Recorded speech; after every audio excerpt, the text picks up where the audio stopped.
So good job, you guys. Welcome to bonus day. This is super exciting.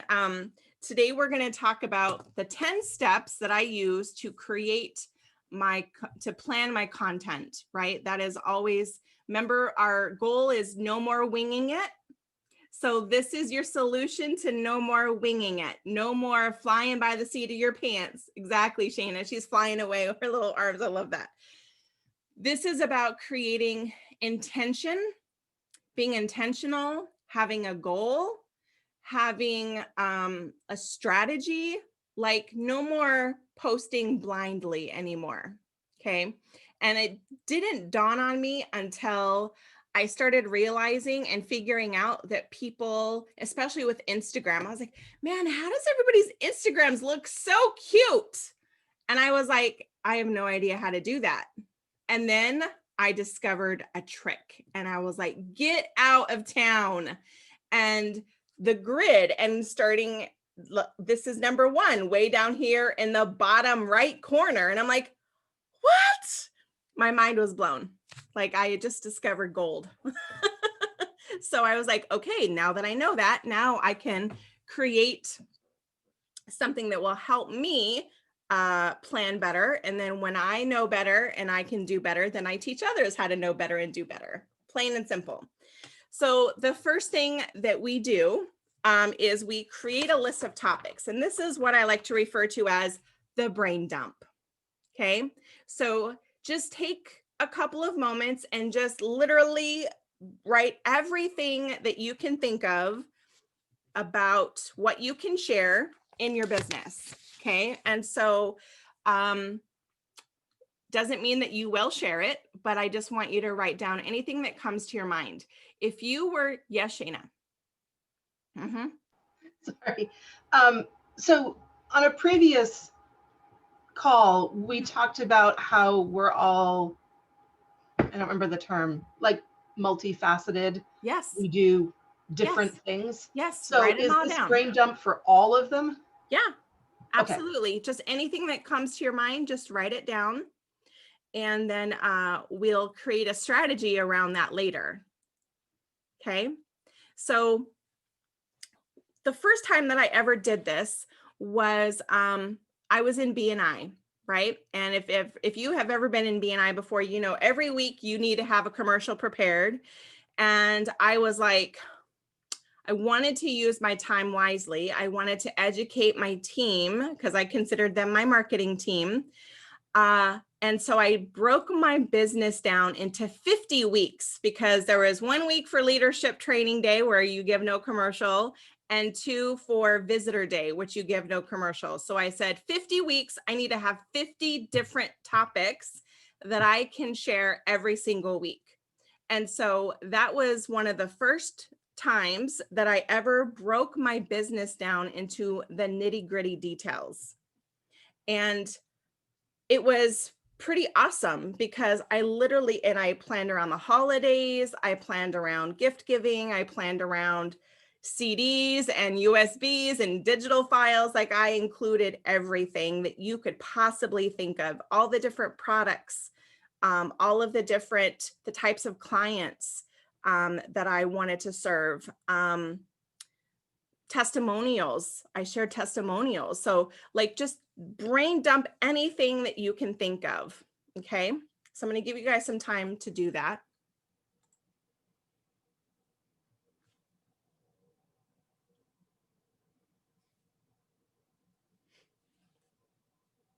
I feel like I should play Jeopardy music.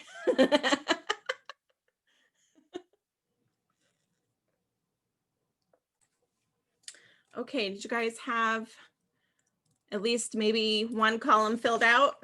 I've got one column all the way filled out. So you can always come back and add more to this, right? Okay. So step number 2 is going to be all around setting the intention. What is the goal that you have when it comes to putting out content? Are you wanting to grow a brand, build a brand? Are you wanting to promote an event? Are you wanting to get more leads?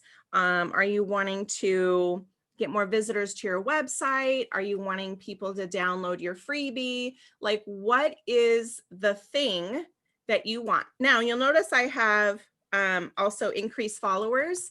So I have kind of 3 options. It's okay to do all of them, but it needs to be like the content and that intention need to be in alignment. So I would say one intention and then which topics go in alignment with that goal. So if you need to do print out multiple pages for this in order to like sandwich, okay, so this is this intention and these are the ideas that I have to go with that. This is this intention, sandwich all of those together. So that way you can kind of keep yourself on track. So you can print multiple pages if you need to, in order to, you know what I mean? Even of the brain dump, if you wanted to print, you know, another page for each topic or each section of your business, because I have multiple businesses too. So I have a question. Yes, yes. So the intention is specifically for one of my businesses, and then so like is increasing number of customers. Is that what you mean? Something like that? Yeah. So leads. So I would call them leads that you want to achieve, or how many visitors to your website do you want? So is this per week, per month, per quarter? You or- get to decide that, Okay. but you don't have to decide it right this moment. Okay. Yeah. Okay. It's just setting the intention that my intention with the content that I want to put out into the world is going to be focused on getting more customers. Okay. It could also be nurturing existing customers and getting their repeat business. It could be like, so there's a strategy for that too, right? Sometime I've actually heard someone say, and I really took this to heart and was like, okay, I'm going to be more intentional about that, was to nurture your existing customers instead of searching and trying to get new ones, is to appreciate the ones that you already have. And if you show them gratitude and you express how much you appreciate them, boy, new people just start flowing in. It's very unusual how that happens, but it's definitely something that I implemented when I was doing photography, was how can I, nurture people that I'd already worked with. And I don't know, magical things started happening when I did that. That happened over COVID when we didn't, we weren't really photographing Yeah. in the beginning. And that's what I just went back, instead of like trying to do all this new marketing, trying to find all these new clients. I just went back and touched base with all of our previous clients and like Yeah. sent cards. Yeah. And all of our clients that ended up being able to come, because we're in a resort in August, like 95% of them were repeat customers. Right. We Right. just had a few new ones. So our, obviously our sales were way down with COVID, but everybody that did come was previous customers. Right.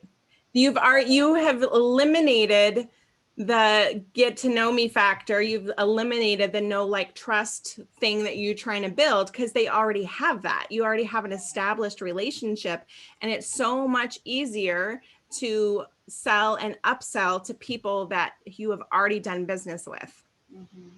Been a big shift this year for me. Yeah. Is just because we're like, a lot of our clients are from out of town. Mm-hmm. So it's hard to like keep that relationship going, but Right. there are ways. There are ways. Good job. Good job. Shauna, So- what did you want to say? What would you call it with, I like to keep people that are in the same, maybe like graphics or creative that I am, so that we can kind of share tips with each other and maybe collaborate. But I also noticed that they like to share my stuff, I share their stuff, Yeah. what's that classified as? Fun. It's not set on intention. It's just sharing for fun.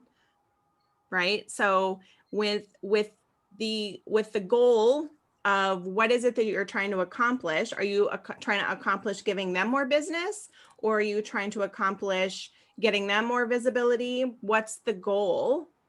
And so then you can be more intentional around that goal. If your goal is, okay, my friend over here is really struggling, so I'm going to help use my brand and my influence to help funnel people to her so that she can no longer be struggling. That's an intention, right? Doesn't help your business really. It's helping someone else's business, which is okay if that's your intention. Okay. Ruth, I saw you had a question. I did. So mine is opposite. I know it's more work to go find new customers versus nurturing, cost and time wise, but my business grew during COVID, April, May, and June because I went out to find new customers, which I normally wouldn't have done that way because I did all through Zoom.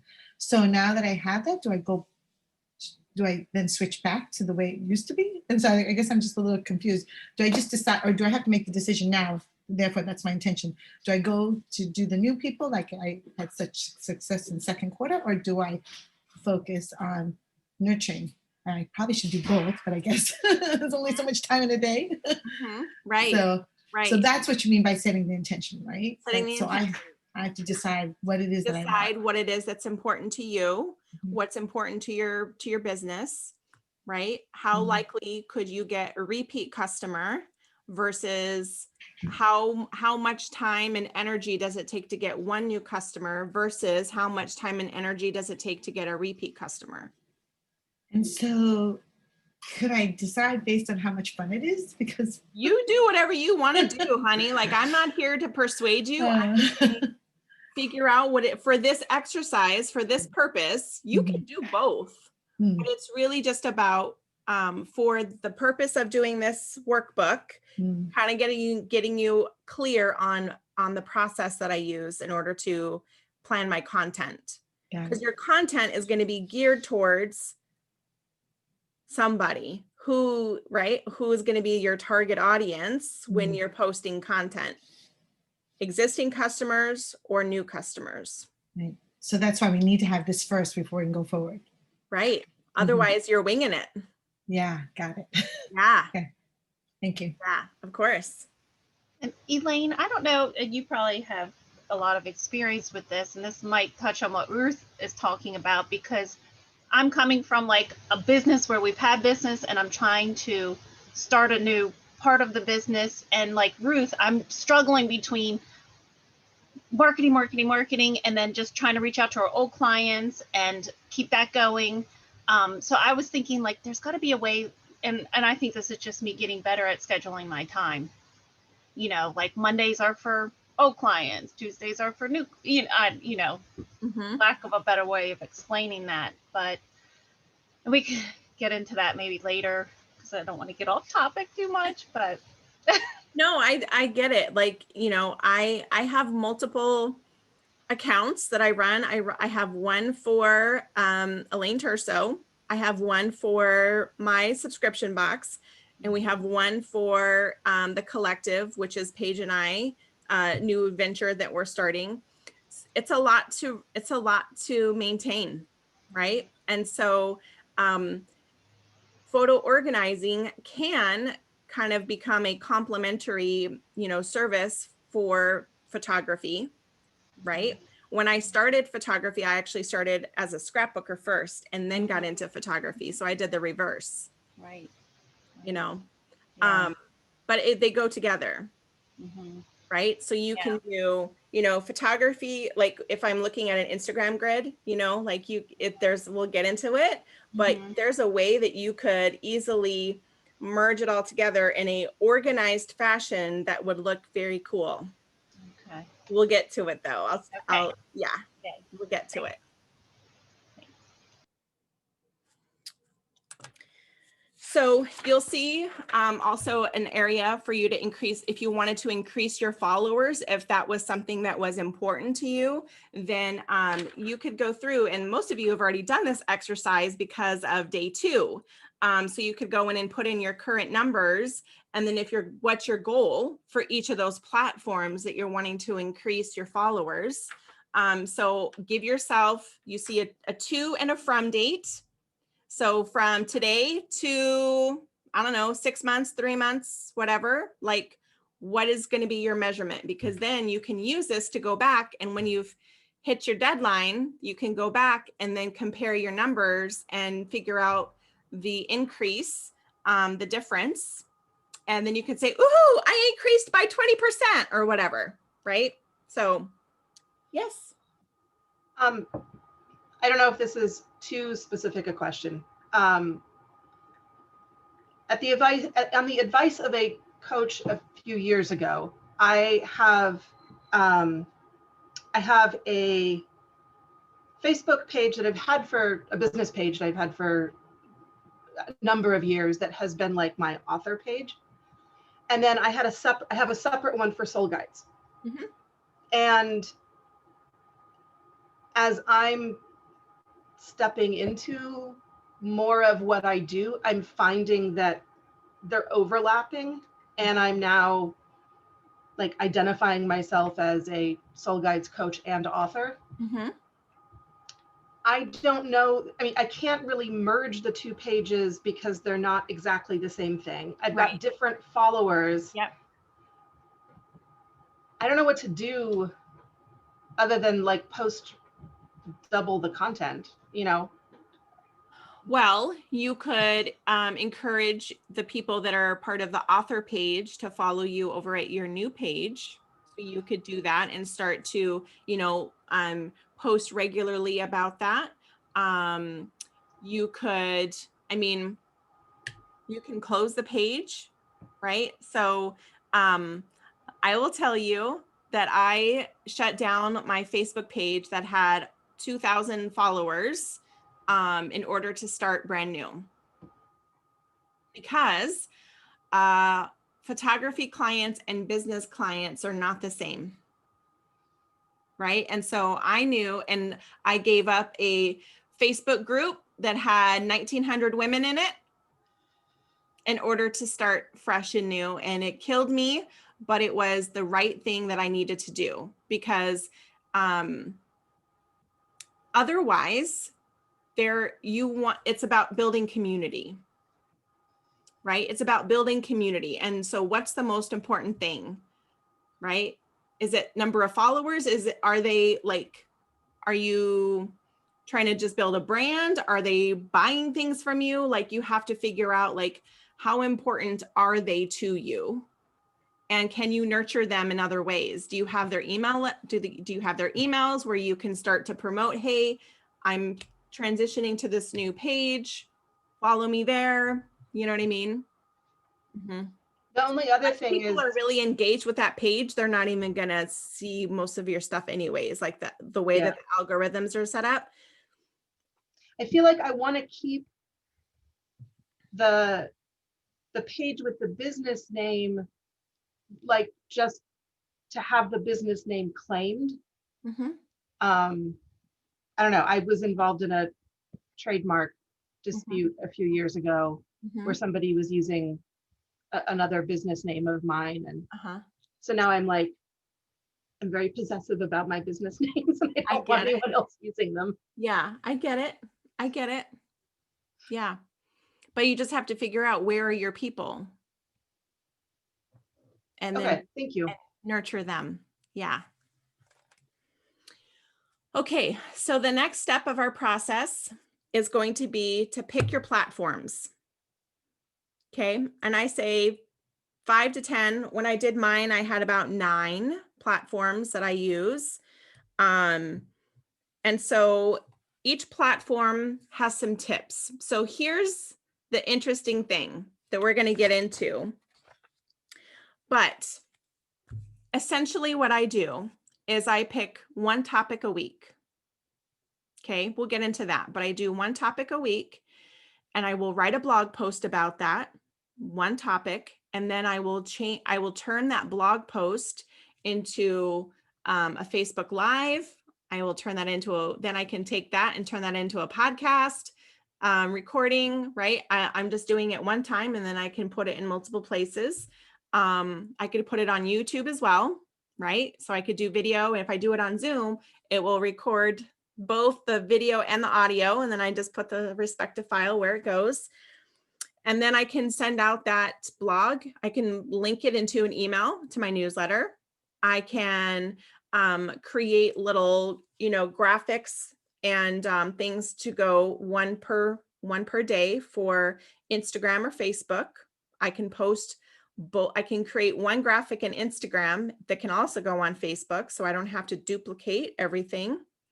Then I can resize it in Canva, put it in my stories if I wanted to. I could post things in my Facebook group. I can also, if I were going to do a video, I could put that on IGTV if it was 10 minutes or less. I could post things on Twitter. I could share, if it's business related, I could share it on LinkedIn. So it's just kind of like taking that one piece of content, and now I can spread it out, because you have to assume that not everyone is going to follow you on every platform, right? So you can hit them in different areas, but it's just about, and it's literally like I spend a day and I just like maybe on Friday, I will spend my Friday planning for the following week, or I might do like how many days can I, because I've planned it out and I can schedule things out. The only thing I can't schedule out are lives, right? But I can pre-record video, I can pre-record audio, I can pre-record and then release it on whatever day I want to, right?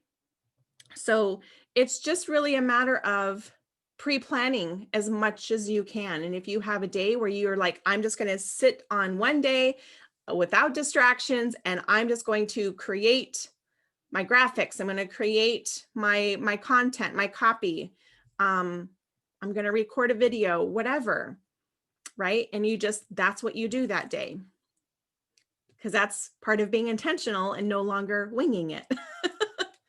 Okay. So I also gave you some recommendations about how often to post. Definitely do what works for you. Paige was like, what? You better change Instagram stories to daily. And I was like, okay, Mom. She didn't like that I was like, oh, because I'm like, well, I just do like a summary at the end of the week. And she's like, no. So Paige's recommendation is to use stories daily. Stories are the ones that disappear after 24 hours, right? Yes. What is However, the point of those? here's the thing. I don't know what it is, but I get pretty, like, people, you could put quizzes on them and you can like do stuff with them and people can click on stuff, but then you can save it into highlights. So if you have like I did a story once for my subscription box, and it was like a unboxing of like all this stuff, and I had like taken pictures of each individual item, and so it was like a click through to see all the items, and then I saved it all as a highlight, which then went under my spoilers. You know what I'm saying? So you can kind of take that, and then, but if you want to save it, you just save it as a highlight, and then those turn into those little circles that you see on Instagram, and now Facebook is doing them too, which Paige says stories is one of the reasons why Instagram or Facebook purchased Instagram, was because they liked the stories and they wanted to be able to bring that into their own platform. So any questions about platforms? And if you are a TikToker or you like doing reels, right now, apparently Instagram reels are all the rage, but if you are not into making short 15-second videos, don't even bother, right? I'm not into dancing in front of a camera. It's just not my jam. I've used TikTok for my alter ego. I have an alter ego, and she talks in Snapchat filter voices, so it's very high pitched and whatever, and she's got some crazy filter on, but she's a potty mouth. My husband doesn't like her, but I don't really care. So, but I like TikTok just for amusement. It makes me laugh. Is where Facebook can be very like, oh my God, everybody's bitching about the election and I'm like so over it. So I go over to TikTok and I watch funny dog videos, right? I just think it's hilarious. So, but I haven't really gotten into Instagram reels. But Paige is very much into it. So, and if you have not yet I will just tell you, Facebook Creator Studio, if you are not using that platform, I would encourage you to begin as soon as possible. The reason is because not only do you get insights and analytics of your audience, but you can pre-schedule your posts on Instagram from your desktop, which is like a huge game changer. It was for me because I was like, oh, you mean I don't have to save it somewhere and then download it to my phone and then post it on Instagram? That was such a pain in the ass, right? So Facebook Creator Studio is a free tool that you can download, or not even download, like it's a desktop program.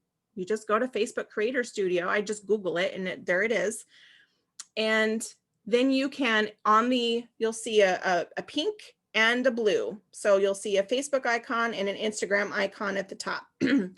If you do the Instagram, you can post on Instagram and also onto your business page at the same time. You can also pre-schedule Instagram and Facebook. They'll both have schedule buttons, and you can schedule it at the same time or at different times, and it's beautiful. Then you can go back in and see, oh, wow, this post it'll give you all of your analytics, right? Oh man, it's such a beautiful visual representation of what your content is doing. On the Facebook side, you can also do Facebook Live from your desktop using Facebook Creator Studio. And you can also do some other crazy stuff in there. It's so cool. Play around in it. I promise you can't break anything. If you get into a place, you're like, just go back. Okay, but go in and connect your pages and your accounts into on those platforms, and I promise you, it will make your life so much easier. Wow, I just logged in and I have it and I didn't even know it. And Yay! it's showing. Oh my gosh, now I just have to connect my Instagram. Holy cow. Thank you. Oh my gosh. And I don't use Instagram because I hate doing things on my phone. Right. And I'm like, it's such a chore. So I don't use it enough. But now, especially for photographers, like, oh, I know, isn't that ridiculous? Editing on your desktop, and then you have to figure out how to get it to your phone. Yes. Oh, I know. And I'm not a photographer, my husband is, but I have to take his work and do stuff with it. And he doesn't do any social media, but we need, having a photography business. Mm-hmm. The other thing that I discovered is if you use Canva Pro, which I upgraded to Canva Pro, is like $12 a month, which being able to resize a graphic from like a Facebook page cover to a Zoom cover, which is a very different, right? Totally worth the money just for that purpose. I know. I stopped paying for Canva and I turned it right back on within a couple weeks. I mean, like, I could use it so much more, but than I am, but just little things. I'm like, I gotta have it. The little things. But the other thing is they now have a planner thing within their program. So you can actually like take that graphic and you can put it on like this little calendar thing. So you can like see how it will look. I haven't used it yet, but it's there and I'm very excited to try it. Wow. And then I don't know if you guys saw the video that I made yesterday of Katie talking about working with us. I did that in Canva. Oh, wow. And I just like, they have little video collage templates and I just like literally, and we were all on a Zoom together during our office hours. And she said she wanted to say something. And so I just recorded her but you can't see everyone else because it crops the video just to her face. So cool. So I'm just saying there's some cool features about Canva. Oh, so much. I know. So step number 4 is a topic a week. And like I said, I only need 4 topics a week for the month. unless there's 5 weeks, right? Which normally there's only 4 weeks. So I gave you plenty of weeks if you wanted to plan out, if you wanted to say like, you can adjust this page however you see fit. If you want to put in the month, if you want to put in the week, doesn't really matter. You decide how it works best for you.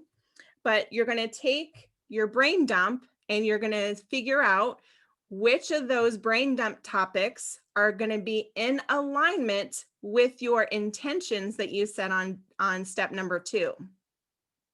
So one of the examples I'll share with you is that in September, I had planned, I was going to do the masterclass that we just did in September, but I had to cancel it at the last minute because I had a medical procedure that they rescheduled that was right in the, I'm like, I can't do that. But it all worked out because then as I was telling Paige, I'm like, oh man, I can't shoot, right? We started talking and that's when we decided, why don't we do this together? So I am a firm believer that the universe was like, interrupt you because this is not what you're supposed to do right now. You need to wait and bring Paige on. And so it worked out, right? I'm not complaining at all. It all worked out. But I had planned all of my content around this event. And then this event that we did, all of my content, I don't know if you saw, was based around this, what kind of the things that we were going to be talking about in our 5-day class. So I had education, I had accountability, I had the September one, I was talking more about leadership. So like all of my topics for the week were around the topics we were going to be talking about in our masterclass. Do you see how that works? Like I was very, okay, like this is what I want to do. I want to get people enrolled into my class. What can I talk about that's going to attract the right people that need to hear this message? And if I'm talking about accountability, if I'm talking about patience, that's going to attract people that are like, ooh, I want to learn more about that. Right? So thinking about what your goal is, what brain dump topics do you have, and then taking that, and now you can start to say, okay, for 4 weeks, I'm going to talk about these topics in order to reach that goal. Does that make sense? Any questions around how the hell do you do that? Well, you just gave me an idea for November because it's like the holidays and Yep. group I'm in is putting on this creating holiday photo gifts. Mhm. And I'm like, okay, well, there you go. There's but then my problem is from this week, now I have another idea that's turned into this huge idea. And I'm like, I want to focus on that, but I need to just figure out which is going to be more important. So like, I just went back to an old, well, it was kind of like a blog post, but I don't really blog. I need to get into blogging. And it had such great content in it because I had Joanne French helped me with it. And I can take this thing and make it into so much. Like I can make it into, I can break it down into so much. Yes. But so my mind was going there, but then I'm like, it's the holidays. I need to focus on that first. So. Okay. And so, right. And so what's the It's a priority? good problem to have too much. Yeah, right. So what's the priority? So that's what I would focus on is, looking at what's coming up in the next, we have Thanksgiving, we have Hanukkah, we have Christmas, we have New Year's, we have, all of these family oriented activities coming up. And, how can you support people in those various ways while they're celebrating with their loved ones? Whether it's gifts, whether it's, I actually had a photographer come to our house on Thanksgiving and did family photos because, we were all together. Mm-hmm. And it doesn't happen that often, right? Yeah, my husband does that every year. There's a family that he'll do, but luckily they'll let him do it the night before. And then well, we always did it like in the morning because everybody's cooking and whatever. And so I don't get to cook on Thanksgiving, by the way. Like I'm not yet high enough in the family hierarchy to be able to cook yet. So I just sit back and pretend like I'm helping, but I'm really not. But so they came over like, you know what I mean? But they had scheduled, like 3 appointments during the day, and they just went to people's houses and took pictures on Thanksgiving. Yeah. The family was all together. Or, Christmas morning, or Christmas Eve, or you could even do stuff with Hanukkah and like, the different elements that are around that is being a fly on the wall. I know you guys are all about the beach. But if you wanted to add in that special element, you totally could. Even if it's baking cookies in the kitchen with mom, and just capturing the littles doing that fun activity, That's awesome. And I know you guys, because I looked at your website and you have a lot of stuff around boats. Do you guys do like a parade? Is there like our area is also, there's a lot of water here. And so they have like a boat parade that will go through, and they're all decorated with Christmas lights and Santa's on the boat and all that other kind of stuff. Yeah. They used to. Now they just do the 4th of July parade. Okay. And we've photographed it, but we've never sold. But that's a great idea. We've used it for like the local chamber, giving it to them for marketing. But so that's a great idea. Yeah. And we go to people's homes. Like we'll do a lot of like people on their front porch and so, but everybody wants to meet out at the beach. Of course. It's of course. Because we love to get sand in our shoes. It's so fun. Yes. Yeah. It takes a special photographer to walk in sand and shoot stuff, by the way. I did that in Hawaii and I was like, this is so much work. My legs were killing me by the end of the day. Yeah. I went with my husband this summer for like the first time in years. And he's like running back and forth. And I'm standing there like, I think he's not in shape, but he's in, he doesn't have trouble running like I do, but he wears big boots. That's like the trick. He's broken his ankle before. Okay. But off topic, I'm sorry. I know. But it is tough. I digress. Yeah. One thing I'm like looking at this and I'm like this. I'm picturing this kind of content as sort of, at least for what I do, is kind of like, from the 10,000 foot level, like it's not exactly surface, but not like a really deep dive. But I can see where this same structure could be used for a monthly membership group. Absolutely. Where you would do a deep dive into different topics. Absolutely. Yes. I'm glad that kind of sparked something for you. I love that. So step number 5 is original content or recycled content. There's a lot of content out in the universe, right? Is the content you're going to create original, your thoughts, your words, or can you sprinkle in some recycled content? Okay. And some recycled content, I love to find quotes. That is recycled content. That is not my original content, right? So I will find, like, for example, I was like, ooh, I want to find a really good quote about accountability. So I type in accountability quotes and I find a really great one from Eleanor Roosevelt that I created and grabbed her picture. I like to credit the author of the quotes, right? I want to make sure that I'm not taking credit for someone else's work. But I used it as an Instagram graphic and then also posted it to my page. People love quotes. They love them. So how can you incorporate quotes? And I'm going to show you how to do that when we do the Instagram grid. But you can also use other people's blog articles. Like you can take someone else's blog and you read something, you're like, oh my gosh, I couldn't say it better myself. I am 100% in alignment with this person's thoughts and feelings. You share that, but also don't just share and run, like share, but say, why are you sharing it? Give your, like, I will maybe find a quote that really, like a section that really resonated with me, and I might use that as the caption to the blog post. I'm like, oh my gosh, you guys, I just read this blog. I really resonated with this paragraph. What do you guys think? Because you want to get engagement.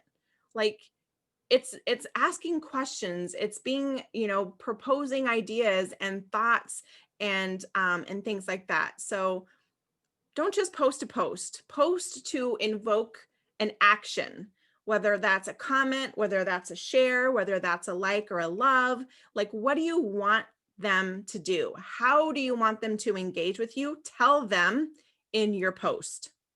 I ask a lot of questions because I want to hear people's opinions. You can also share podcasts. If you find a really great podcast that just resonates with you, share about it. YouTube videos, also great. Okay. Original content could be an original quote. So here's the cool thing you can do. How do you create an original quote?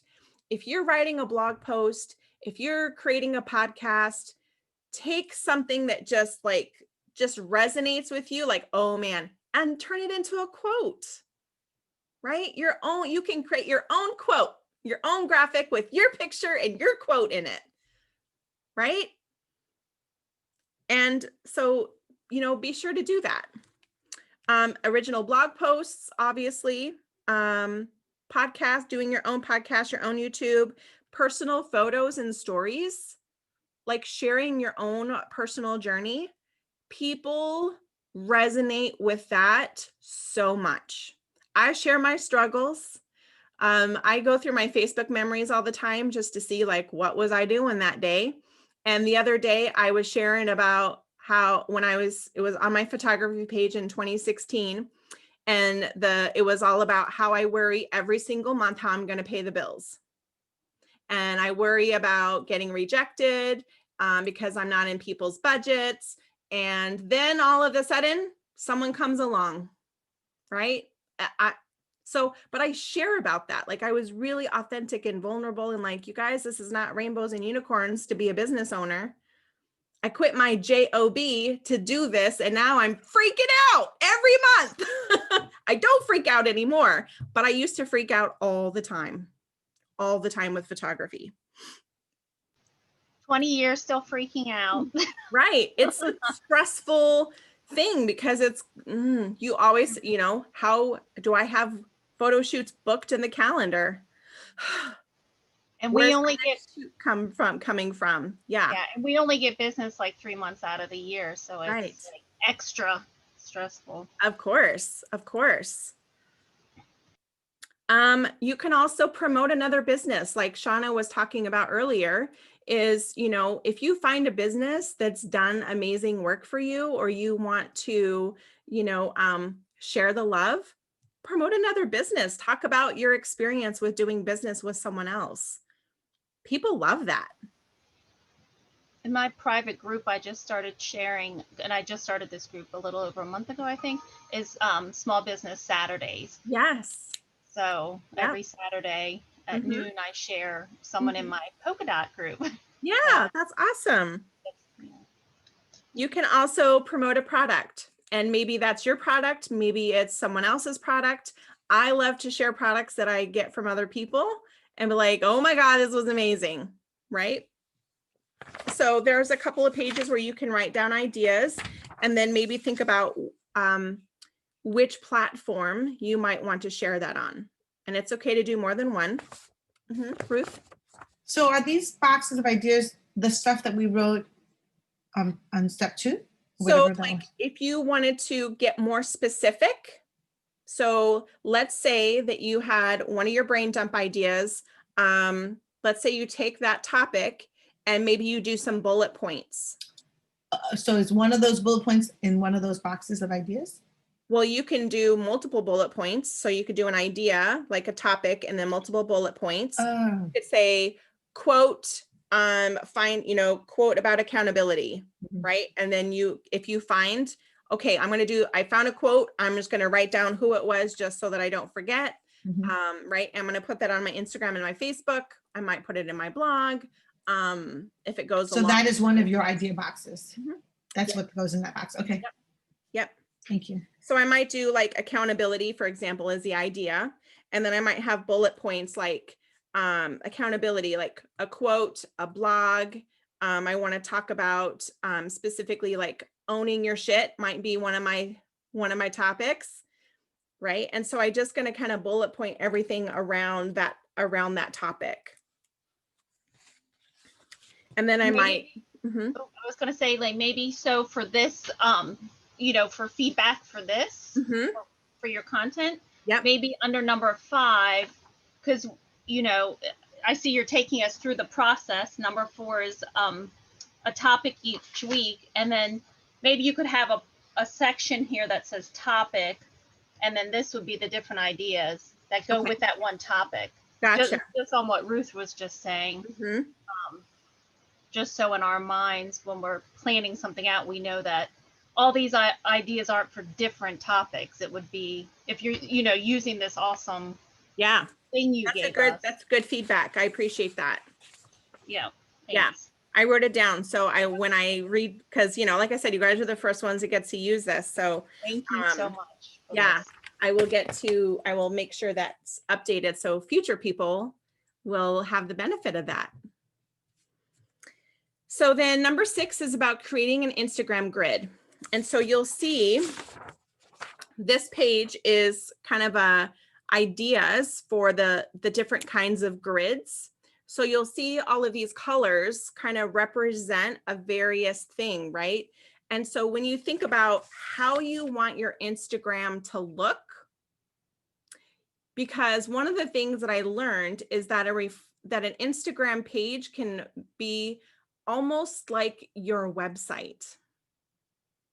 Okay, so you want to make sure that everything is on brand, that your colors are kind of coming through, that everything you're doing is still on point. Okay, so there are a couple of tricks. You see that there's a grid of 9 and there's a grid of 6. And why is that? When I was like, okay, I'm going to do an event, I want a topic a week. Doing a grid of 9 would have put me into the following week. And I was like, that didn't really make sense to me. So I decided to do a grid of 6, and so that I could take Sunday off. So I don't post on Sundays on my Instagram, and because it will mess up my grid. So that's why it's about being intentional. So there's a blank grid for you, but you could decide, kind of looking at some of the ideas here, of how you want your Instagram to look. Okay.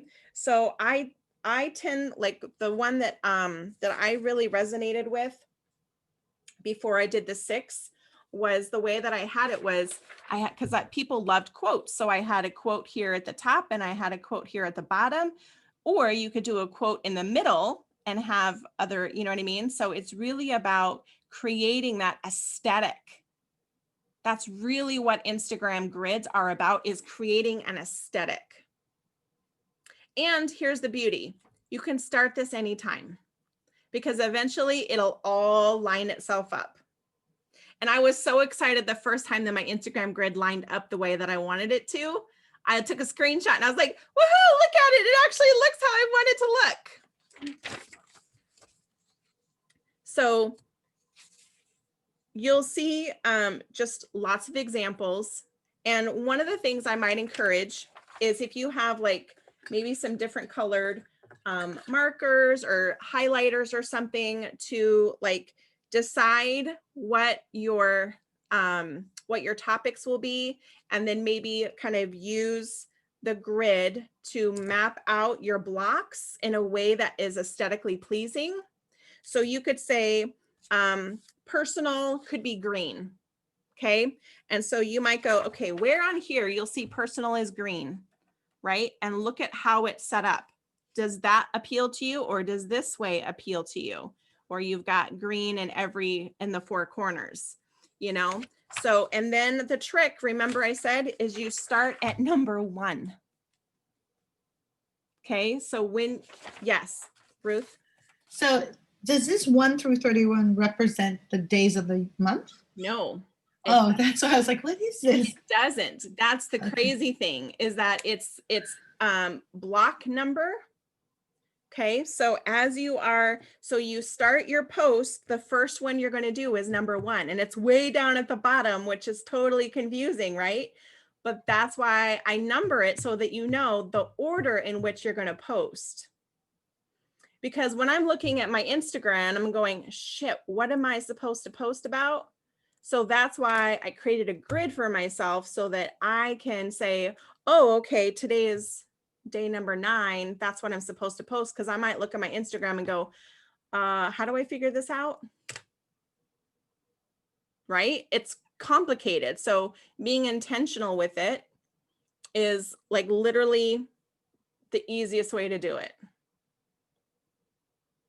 Okay, so I would love to see the grid that you've created after you've had some time to really think about it. And let me know, like, this is are you going to do a 6 block or a 9 block? How are you going to do it?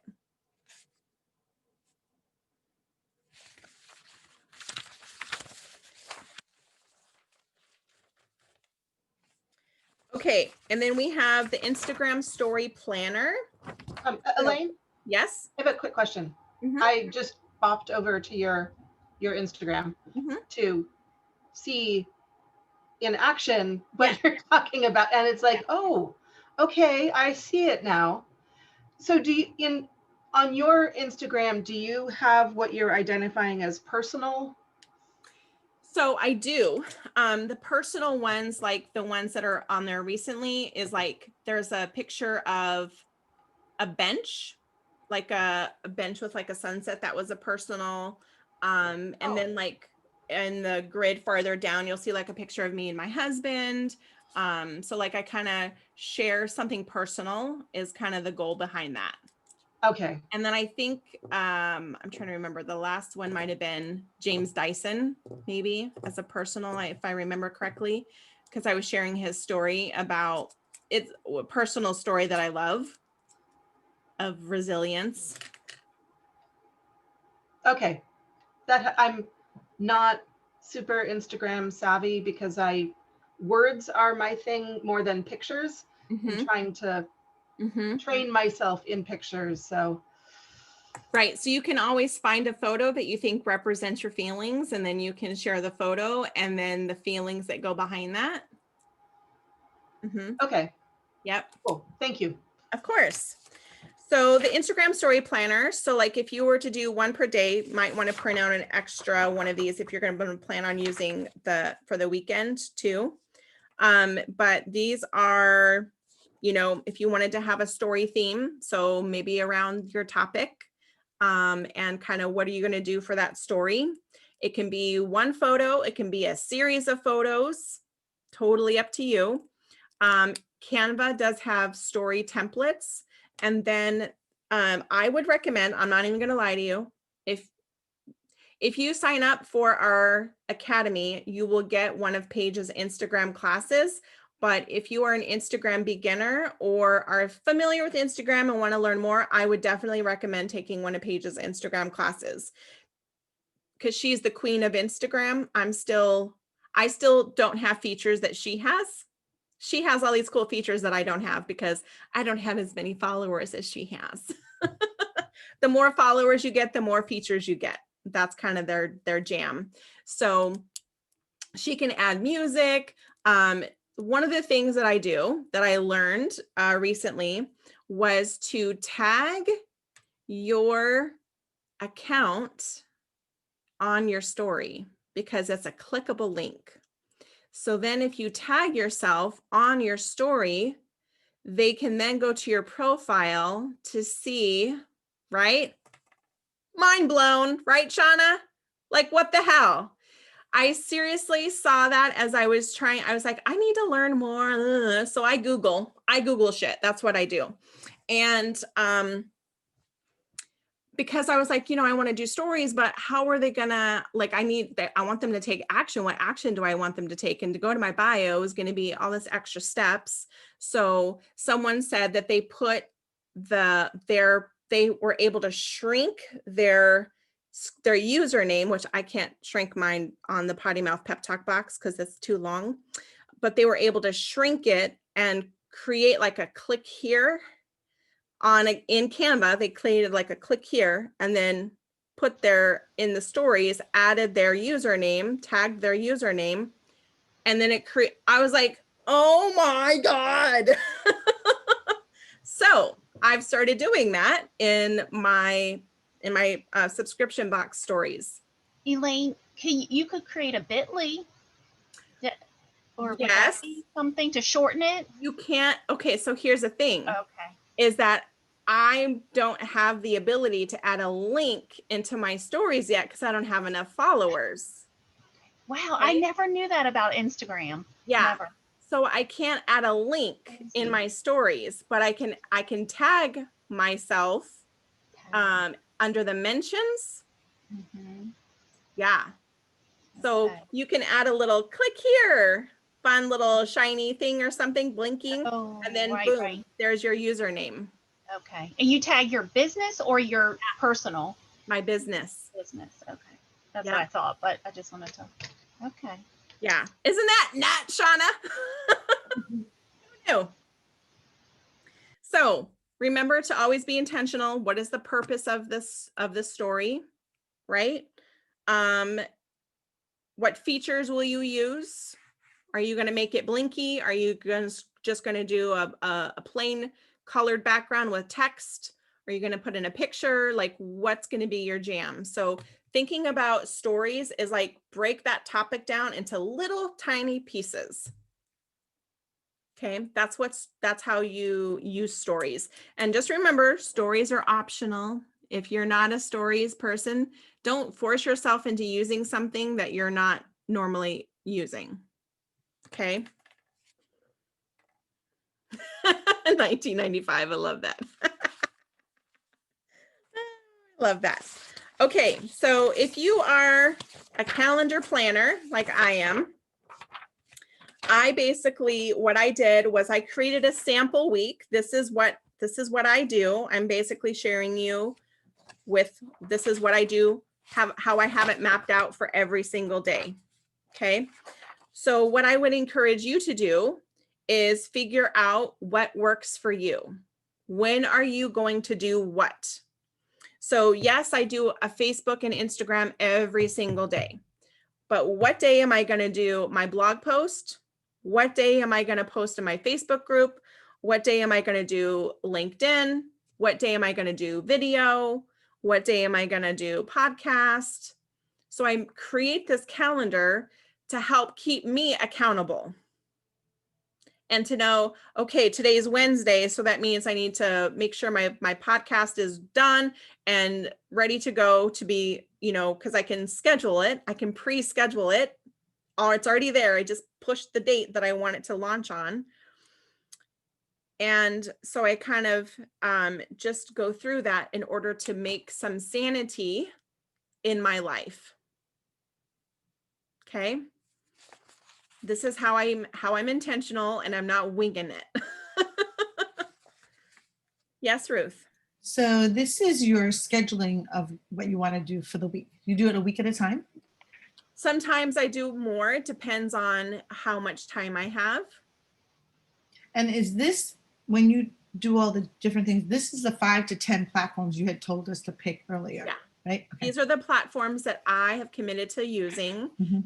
right? Where I have found my audience to hang out, Mhm. right? If I'm trying to attract business owners, I need to be on LinkedIn, Yeah, right? yeah, got it. So knowing where my audience hangs out is super duper important, right? But I also spend more time in my group than I do on my page because I feel like my group is a community and I love community. I want to nurture my community. I want to engage with my community. And so I do more in my group than I mean, yes, I schedule stuff every day on my page, but you'll see me. I feel like my group is where I get to wing it, because I am a wing it kind of, I get random daily sparks or whatever. So my group is where I get to wing it and go, oh, I just had an idea. I do it in my group. What is your group? Because are we in your group or are we in a separate? Nope, you're in my Level Up to Scale Up group, which that's is your where, main- yep, that's Okay. where that's the community that I've built, where I love to help my fellow entrepreneurs. If I come up with some crazy thing or whatever, or I want to, like today's thing is, you know, like, let's share our celebrations. What are you celebrating? You know? Now, can you schedule out in your group under the Facebook?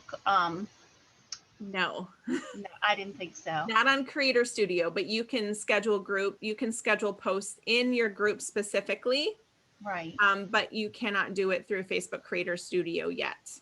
Okay. And then do you ever post stuff to your page and then just go in and share it to your group? Not really. Mm-mm. No. Nope, not really. The Okay. other thing I did learn is that you can post to your group from Canva. Oh. That is something new with Canva Pro. I did discover that. I was like, oh, that's interesting. Mm-hmm. Okay. Okay. So speaking of Canva, I talk about number 8, which is to now create the graphics that are going to go along with your content. So if you're going to do a blog post, are you going to have photos that go in it? You're going to have a cover photo. Should be some, you know, you can also use that cover photo in other areas too, right? It's all just about recycling and repurposing. So one of the things I was doing was give a tip, take a tip. And I just basically created this, and then I just go in and change out the picture, right? Super simple. So that way I'm not having to reinvent the wheel every single time. And then you know what else it gives me? Brand consistency. You'll see my quotes template. All I'm doing is swapping out and I might change the background colored. So it's kind of, you know, every other one is maroon and then one is teal, which thank you, Shauna, for my branding colors and my logo. Shauna did an excellent job. But you see that little Elaine the Brain Torso? That's what Shauna made for me. So like having that consistency. So find something that works for you and then just, how can I swap, right? And then that becomes part of your grid. Where does that fall in the line? You know? So when you're like, okay, so my grid, let's see here. Let's say that your grid is going to be, one of your grid items maybe is supporting others. So maybe you make a template that's around supporting others, and all you're doing is being able to drop in a photo of them or their business, a logo or a product or something like that. So every time someone sees the supporting others, it looks the same.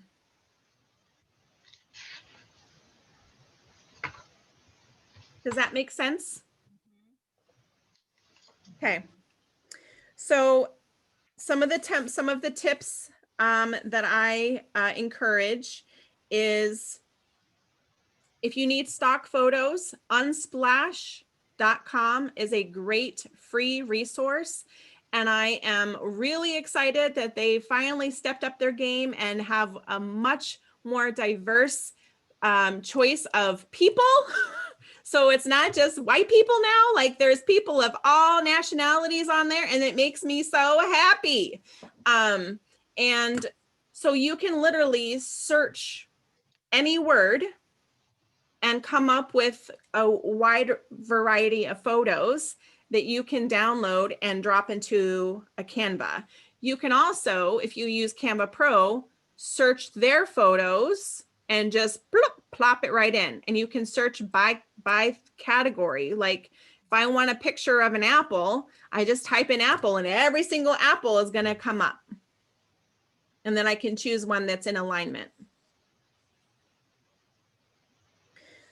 So some things just to keep in mind is that an Instagram graphic can also go on Facebook. So you don't have to go in and create a special graphic just for Facebook and one for Instagram. Unless you want to do double the work, that's up to you. Blog graphics can also be used for LinkedIn, right? So if you're going to do anything on Pinterest, so if you're going to put your blog on Pinterest, thinking about 5 tips or a how-to or something like that is really what Pinterest is about. So if you create a graphic for Pinterest, you can also publish right to Pinterest from Canva with your blog link. Boom, done, right? So it's just about making things easy for yourself. Okay. Make sure you make a YouTube cover if you're going to be talking about if you're going to use YouTube in some capacity, they have a special cover template. You can make a template and then just change the topic if you want to, right? Make it easy for yourself. If you're going to create a podcast graphic for each time you do a podcast, or is it going to be the same graphic every single time? So for my Potty Mouth Pep Talk podcast, I have the same graphic every single time. But for our the podcast that Paige and I are doing, we have a different graphic for every single time. So we've created a template and we'll drop in the guest photo. You know what I mean? So we have a template, just drop in their picture, boom, done. Okay. Any questions about that? Okay. The other thing I do is I like to organize my content just so that while I'm in the planning phases, while I'm researching, while I am trying to find content, am I going to create content? Do I have a really great quote that I found? Is there a blog that I found that I want to talk more about? I've actually done a podcast where I was talking about someone else's blog, right? And I said, oh my gosh, like I found this, I really want to talk more about it. They said this, and I have it in my show notes and everything, right? But so you can take Trello is my favorite tool for organizing stuff because I'm a visual and then I can move things around if I need to. But you can upload your graphics and maybe the captions and the words that you want to say to go along with it as you're planning, unless you want to wing it and just do that while you're scheduling your posts. Totally up to you. Okay, but I like to have everything kind of in somewhere. The other thing I learned is that I can share graphics from Trello on my phone. So if I wanted to share this photo in Trello to Instagram, I can do that on my phone. Which is one of the things I did before I discovered Facebook Creator Studio. Because I had to figure out a way to have access to it on my phone, right? So Trello was how I did that. So then number 10 is about putting it all into motion. Okay, so step number 1, I create my blog post. That's my content for the week. That's my copy. That is all of my thoughts. That is kind of going to give me guidance on what I'm going to be talking about that week. And then I can also copy and paste that blog post and put it on LinkedIn, like as direct text. The only thing I discovered is you can't schedule things on LinkedIn, so I save it as a draft and then I go in and do it later. And then I can now post my blog onto Pinterest. Once I've created my blog post, I can add it to Pinterest. And then I can create my audio or video around my blog topic, right? So what am I not like, what are my thoughts and feelings about what I wrote? And, you know, or if you want to have a guest on to talk more about that topic.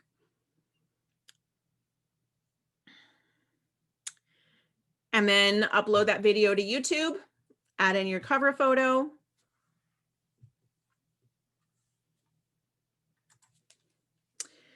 And then take that audio that I created on Zoom when I made my video, put it into my podcast, schedule all my posts in Facebook Creator Studio, schedule any Facebook group posts that I want to have scheduled, or do I want to wing it? Like I said, I like to wing it in my group because that's where I can have that freedom to do so. And then I do an email summary usually at the end of the week, or I might send out an email. I have an email that I send out maybe, I don't know, once a month or so, maybe more often depending on what's going on. But I'll share like what I'm thinking about, some things that inspired me, what's on deck. Like I have like this little new template that I created, and I've had good feedback about it. So I'm like, I'm going to keep doing that.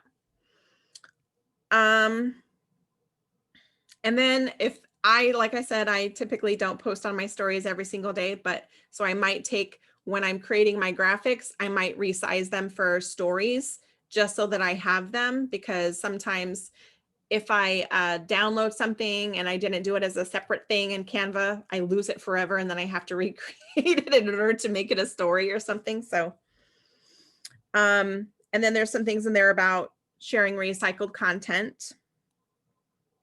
So things that you can do just to have content regularly. And then the last page is about always be thinking. So where can you store notes, thoughts, ideas? I'm a Google Keep or a Trello kind of person. I love to use Google Keep if my brain is usually on fire in the morning. And so if my brain is pop rocking while I'm getting ready, I just grab my phone and I start doing the voice to text feature in Google Keep. And then I have access to it on my computer. I can copy and paste it and create it into a blog post, like for real. But I'm always thinking about things, and then I just have it there so that if I ever wanted to, use it, I can. Is Google Keep an app, or is it an app? It's an app, but you can also access it on your desktop. Mhm. Okay, So if you have Gmail, you have access to it. Okay. Yeah. And then just be on the constant lookout for topics and ideas or quotes or anything you see, like just where can you keep it? So I keep it in Trello, right? So I might grab something that I see that I really want to discuss, and I might put it in a future, or inspiration or something like that in Trello, just so that I have it there. And then when I'm like, okay, oh, I already have that. Look at that. Look what I already did. Sometimes I forget that I've already done things. And so that's why having a place like Trello is a good idea, because I can just go in and find it. So I talked about, let's see here. Remember to always share other people's content with commentary and never claim other people's content as your own. And then we had talked about this on day 2, but evaluating your insights and your analytics, what's performing well. And remember when we talked about Gary Vee, and he says, give the audience what they want, not what you want. So as you are starting this process, evaluate what's working well and give your audience more of that. How can you tailor your grid? How can you tailor your content to be more of what they are responding to? Not about you. If you post a product every day for sale, guess what's going to happen? They're never going to pay attention to you because you're just selling them something. Are you giving them value? That's what people respond to. Build community and engage with your audience. So if someone comments or likes or loves or shares, thank them, engage with them. Don't post and run, because what happens, this is something that happens, is that when I schedule posts, I make sure that I'm scheduling it for a time when I'm already on the platform. So for example, if I post something at 8 o'clock in the morning, I know that at 8 o'clock in the morning, I should take that back, like 7:30. 7:30, I know I'm laying in bed checking my freaking Facebook. So I'm on the platform, available to engage with people that are talking to me. Okay, I know that at noon, I'm on a call. I'm not going to be available to answer people's questions and stuff like that. So schedule your content for when you are typically on the platform and available to engage. I have a question. Yes. So when you said that like when someone shares your content to thank them, Yeah. So if I see someone shared my content, I comment on their post. Thank you so much for sharing. I appreciate that. I've done that, and then sometimes the people who have shared it have like messaged me privately with like, okay, that was a little creepy. Well, if you follow them, like if I'm following you, like if Shauna shared something and she, like I follow her, she follows me. If she shares something that I write, I'm going to be like, oh my God, thank you for sharing that. Like, I appreciate that. But yeah, there's nothing wrong with acknowledgement for Yeah. sure. yeah. Yeah. And if when- I could, Creep people out. Mhm. and if I could just add something to the timing, sorry, we had a previous engagement with my family today. So that's why I'm late. So you'll have to excuse me. But with timing, like Elaine is saying, if you have something scheduled for 8 o'clock, you know, she's usually on before and after. I usually use a rule of thumb of if it's going to be at 8 o'clock, at 7:45, I will go and engage with people that follow me because the likelihood of them seeing my post Yes. is higher because I've already initiated the engagement, and then my post happens, and then they're going to engage with me because they're going to see my post because I've engaged with them. And that particular, tactic works on Facebook, Instagram, YouTube, pretty much all of them. If you put some time, like a little cushion before and a little cushion after your post. Yes. I have a question. Yes. Okay, so what does that mean when you said you engage? Are you just, how do you know who they are? How are you finding Okay, to reach out to them? Yeah, so if I am on, so which platform do you want me to talk to you about? Facebook. Okay. So if I am on Facebook, I will go through my news feed because Facebook gives you an algorithm of what they think that you want to see. I will go through my news feed and I will like, comment, share on whatever's in my news feed, right? So that means that gives an indicator to Facebook that I am active on the platform. Mhm. All right. I will also, like, if I know Elaine has something going on, or I know Shauna has her new sweatshirt out, I will purposely go to those pages or those people and engage with their content, because guess what? That means that's giving an indicator to Facebook that Paige and Shauna, oh, they like to see each other's content. So Paige just shared Shauna's content. So when Paige's content comes up, I'm going to show it to Shauna. Mhm. Right. So I usually take 10, 15 minutes, daily, and I go and I like things, I comment and I share things. And then I do my, post, or my post is scheduled to go. And then afterwards, I try to stay on as long as I can. We are not advocating you to be on the social media platforms all day, every hour. But we are saying that once you post, don't just hit it and run. And then, and then comment on people, respond to people and that kind of thing. Mhm. Right. Be an active, engaged member of the community. And in order to receive, you're going to have to give. Okay. So givers gain, right? Now for Instagram, because that's my jam, Mhm. there is a whole section that shows your followers. And it also shows, so you have a number that says how many people are following you. And then there's a number that says your followers. And you can click on that, your follower number, and it will show you the least amount of people that you've engaged with in the last 30 days, the last 50 least people, 49 people. And you can go and engage with those people to make sure that they are still seeing your content and you're still going to see theirs. Mhm. Christine? You said a few minutes ago you have to give. What do you mean when you say that? you have to give, you have to engage. So you have to give to other people. You have to give them engagement in order to receive engagement back. Okay. So give the comments, Comments, give the likes, hearts, shares, love. lights, shares, cares, all the emoji little buttons Mhm, that they have on the platforms. Make sure that you're giving that out, mhm. you know, to other people as well. Okay. My, you guys know the event planning and decorating business right now, it's a little slow. Mhm. My thing is, even though we're not, a lot of people have like put it off, planning weddings and Mhm. birthdays and stuff like that. Mhm.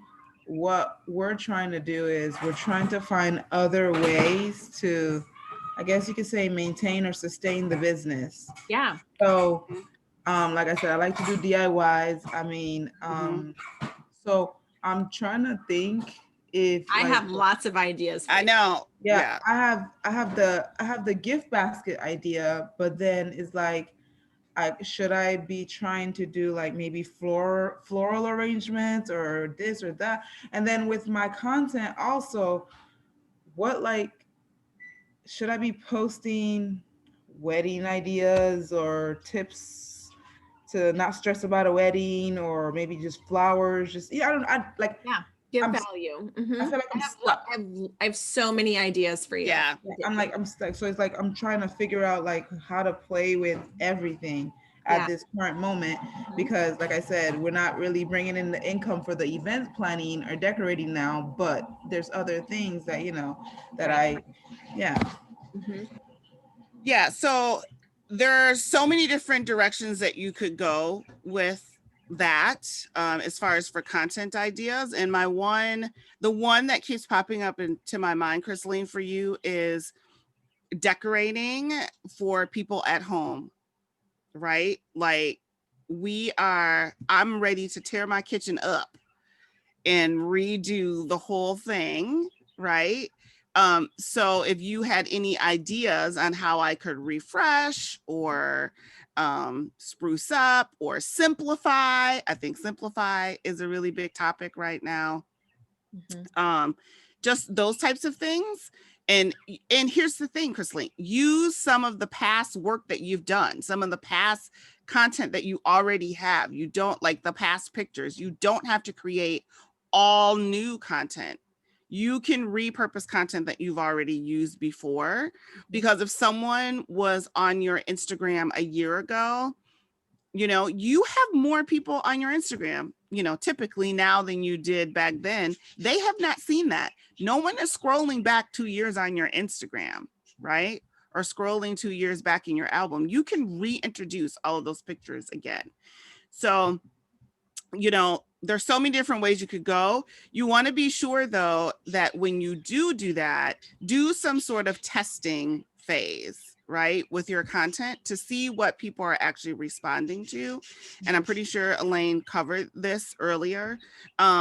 But do a DIY, do some kind of video, do some kind of advice thing, and see what your audience really responds to. And once you find out what they really respond to, do more of that. But there definitely is a testing phase to see what people really want from you. Yep. And that's why this right here, like you said in the beginning, as overwhelming as it may seem, is something that like I could use, because I went out and I bought like one of those whiteboards that you can write and everything. I've been doing that. Yeah. And that's been helpful, because I'm not I have the phone, but I don't really like to keep things on the phone, or I'd rather see it somewhere, like write it down, see it, Have a visual. Yeah. yeah, act on it. So that's probably going to be really helpful. Yeah. You could also use sticky notes. Like if you want to be able to have those visuals, is create a sticky note board. Yes. Look at I love that, Carrie, Carrie. all the Yeah. sticky notes. Yeah. So, there's all kinds of tools out there. You have to find the one that works for you. What's right. gonna work for you may not work for someone else, and vice versa. Okay.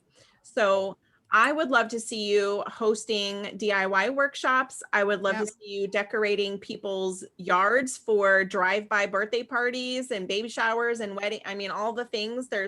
People are figuring out how to pivot, even if you could host a, a virtual birthday party, and maybe you decorate the birthday girl's background so that the virtual birthday party, you know what I mean? Like there's so many things you could do.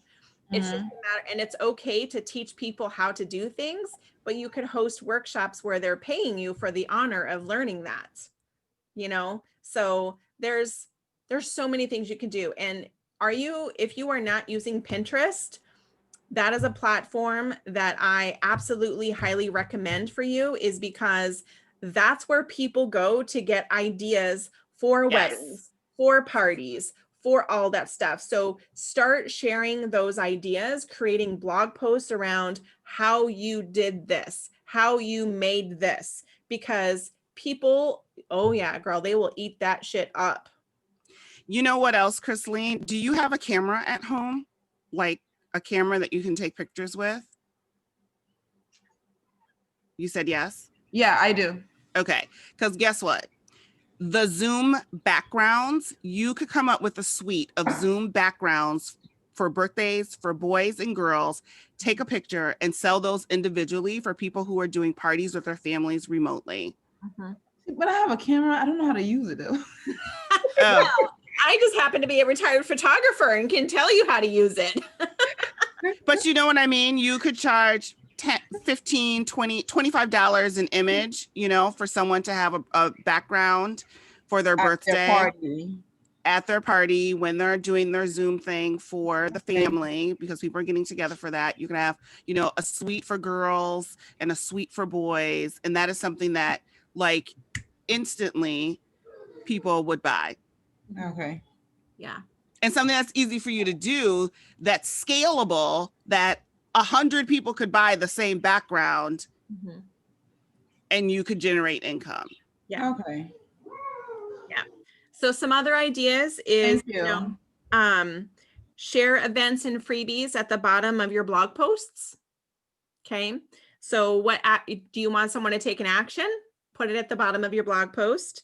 Add links to your email signature, add your website, add a freebie, whatever. You can just turn the words into a hyperlink so that it just, you know what I mean? So you don't have this long link, just, grab my freebie here and then highlight that and add the link and it will turn it into a URL. One tip I will tell you is do not email your people daily. They will get annoyed with you and unsubscribe. Okay. Know your audience, be a person first, not a sales pitch, give value. Okay. Paige has mentioned this before. She's like, I'm not going to email my people about Paris every week because that's not what they want to see. Yeah. Right. So figure out what do they want to see and how often do they want to see it, which is why I do like maybe a week or every month, a newsletter that goes out there that's like a summary of the things that I've already talked about in case they missed it. Right. See, that's I think I had asked about that earlier in the week. So I'm just starting off and I just joined the Polka Dot Powerhouse not too long ago. And then I went to this conference in another area that I was from, and I met a whole bunch of business people and I gave them my card and we talked and I got their cards. My thing is now I'm sitting here with all these cards, not knowing whether or not I should, because a lot of them, they're like, people who, I know there's this one lady, she was telling me how like she has a big family, and I showed her my pictures. I had my phone and I showed her everything that I've worked on in the past, and she's like, oh, that's cool. I would really like some of these things or whatever. But I'm sitting here with these business cards, not knowing whether or not I should email these people a week from when I met them or a month from when I met them. So I don't want to seem too overwhelming to them. Okay, so I have two things for you. Let me just say this. The first thing is you should have followed up with them a long time ago because you were fresh in their mind. And second of all, whatever you do, Chrisleen, do not just simply add them to your email list. Thank you, sister. That's what I was about to say too, right? They want to get to know you first. And if they say, oh my gosh, I would love to know what you are doing and stay on top, and connected with you, and you can say, you can do one of two things. Would you mind if I add you to my list? Like physically, literally ask them, would you mind if I add you to my list? And they will either say yes or no. Or secondly, give them, hey, you know what? I enjoyed talking with you. I'm going to send you some information about my company, and there's a link to join my list if you're interested to know more. And then they put themselves on the list. But you definitely provide them with the opportunity to do that. You just don't take a stack of business cards and put them on your list, because they will hit you up as spam, and then you will be penalized. Yeah. The other thing is through the internet gods. Yeah. The other thing is reach out to them individually and connect with them and say, I would love to set up a time to connect with you, right? So that you can start to build a relationship, right? And that's what really is everything is about, is building relationships. And so that's what I would do. And I would say, hey, so-and-so, we met at this conference and I would love to connect with you further and get to know you and your business, right? And if you have a link where you can send them a calendar where they can pick a time on your calendar, right? That's what I would do. So follow up, where did you meet them, right? And make it about them, not about you. You want to get to know them and what they do. They're more likely, because otherwise, if you're like, I want to tell you about everything I do, they're like, no, I don't want a sales pitch, right? That's not what connecting is about. It's a give and take. Right? So make it about them, get to know them, and then go from there. Okay. And then you can follow up with an email that says, it was great to connect with you. I had a super great time. I would love to add you, if you'd like to sign up for my email list, here's a link, give them the choice to do that. But I cannot stand it when I have wound up on people's email lists that I never signed up for because they got my card from somewhere and decided to add me to their list. And yesterday I responded to this woman. I don't even know how the hell she started emailing me, but I'm like, she's not using like a platform that allows you to unsubscribe. She's just flat out emailing massive people, which is against the rules. And I politely responded back to her and said, hey, I just want to give you a tip. You might want to use a platform like MailChimp or other platform that so you can be in compliance with the laws that say you have to give people the option to unsubscribe. So when you use MailChimp or Constant Contact, somebody mentioned here, because right now I don't use either of them. Mhm. So it's just sending mails directly. I type them and I send them directly one by one to people. So I don't use any of those. So would they be best to use one of those rather than doing it? If you are sending a massive email like a newsletter, or you're sending a promotion or something like that, you have to use a platform that gives people the option to unsubscribe. Okay. And you'll also notice when you add them, it will say, did this person give you permission to email them? Okay, so they have to have, if you're at an event, let's say you're at an event and you have a sign up here, add to my newsletter, they have given you permission to add them to your email list. Just because they give you a business card does not mean that permission has been granted. Okay, so it is specifically saying this is what I'm going to do with your information. Okay, so which is why I'm saying, Chrisleen, establish that personal relationship first through your personal email, and then you will know if you have permission to put them into the business, into the business workflow, right? Okay. So right now, use your personal email to establish that particular interaction. Okay. But if someone says, I want to know what you're doing and I want to see all the parties, then there's options like MailChimp, MailerLite, Constant Contact, ActiveCampaign. I mean, there's a lot of different platforms out there that offer free services up to a point.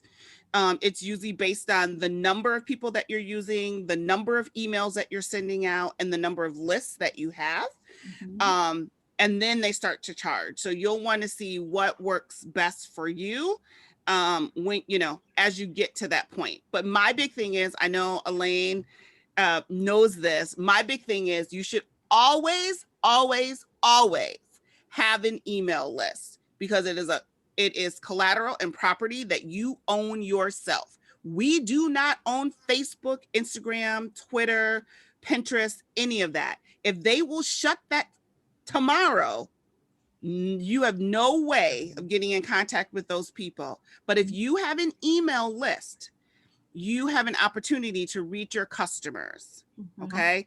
Also, for me, the privilege of paying someone to host that list is more important to me than any of the followers that I have on any of the social media platforms. Like, I understand the value of paying for that list because I don't want to lose that list. And I put into my calendar every quarter to go and download that list so that I have it in an Excel spreadsheet or in a file that I have in the cloud in case that particular company should go down or something should happen to their servers, right?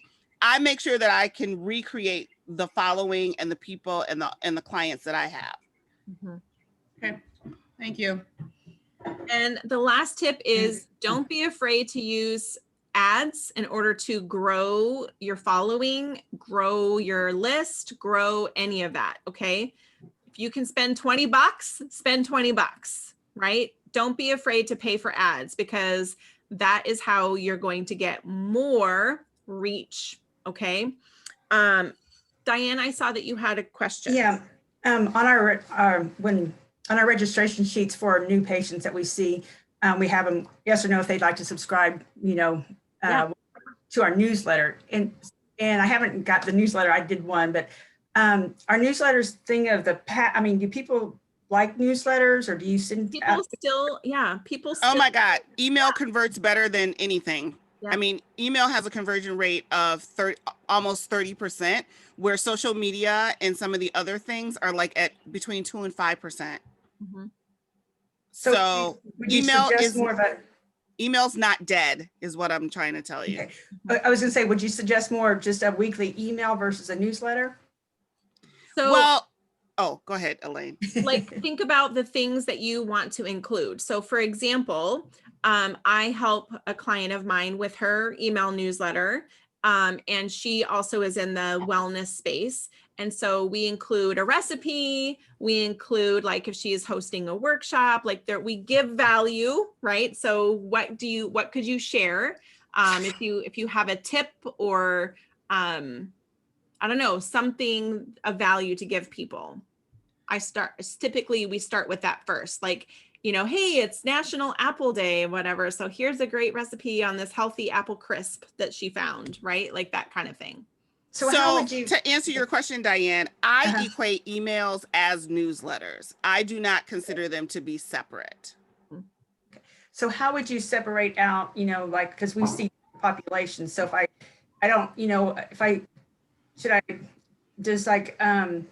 know Constant Contact, you could do it by subject but like if I, would really want to send out a weekly email for the pediatrics and a weekly email out to the diabetics or for, is there a way in any of these that you Yes.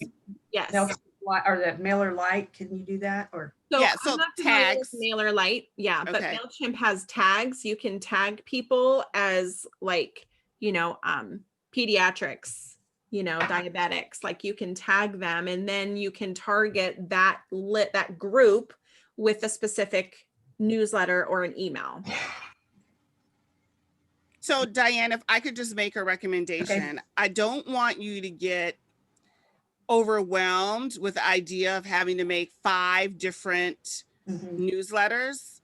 Okay.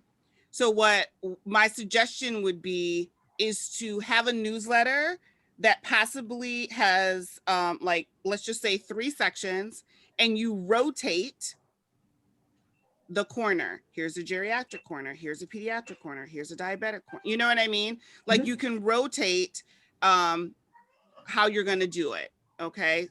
Now you can create a newsletter for each of those sections. If something, like I would definitely tag those sections.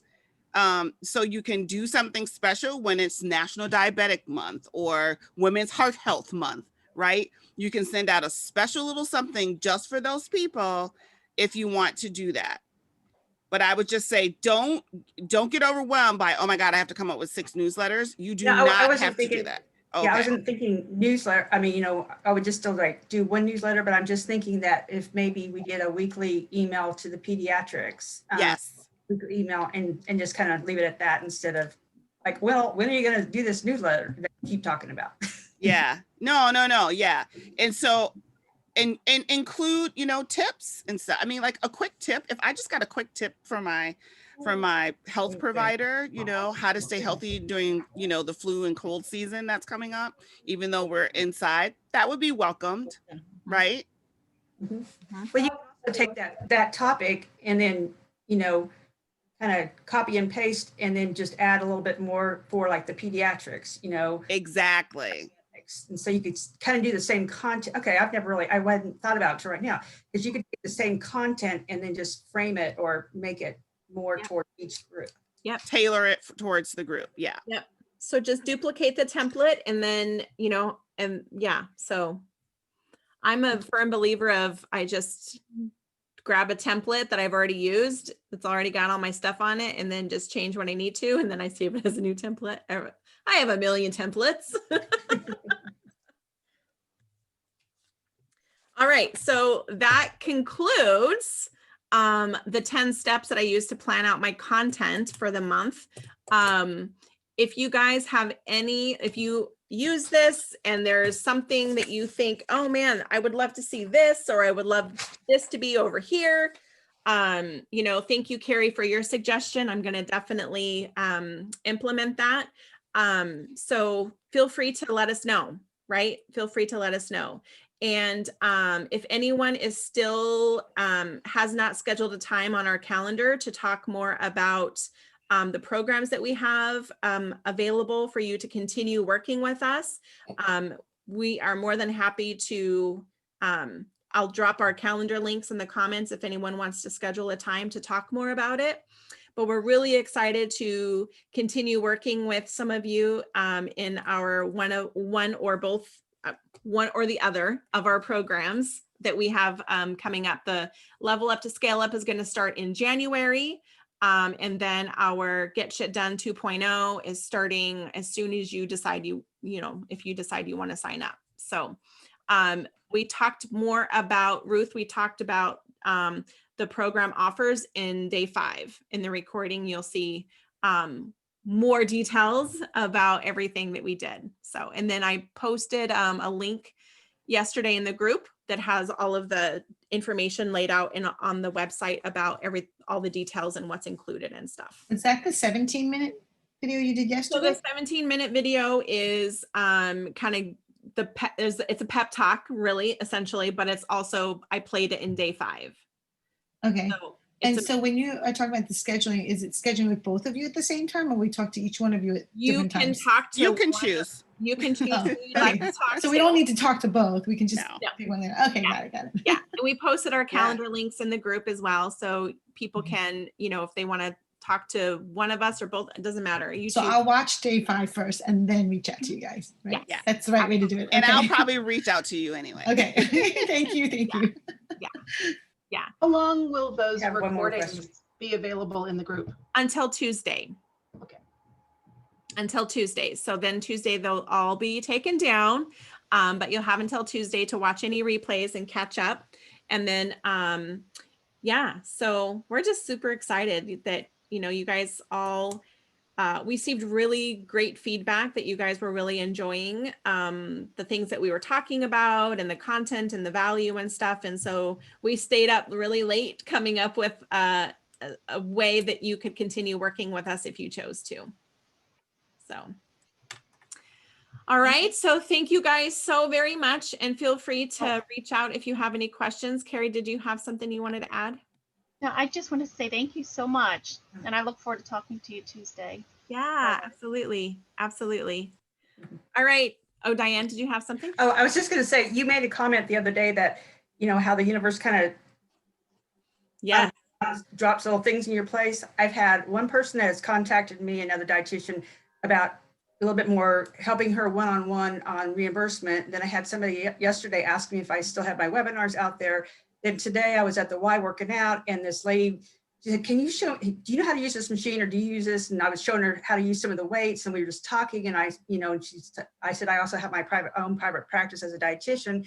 And she's like, well, my husband's a diabetic. And I said, well, I'm also a diabetic educator. She's like, what's your phone number? And I'm like, this is the route I'm supposed to go. So I love it. I cool. love it. Yes, the universe, you just have to be aware. And the fact that you were aware going, oh, what is going on here?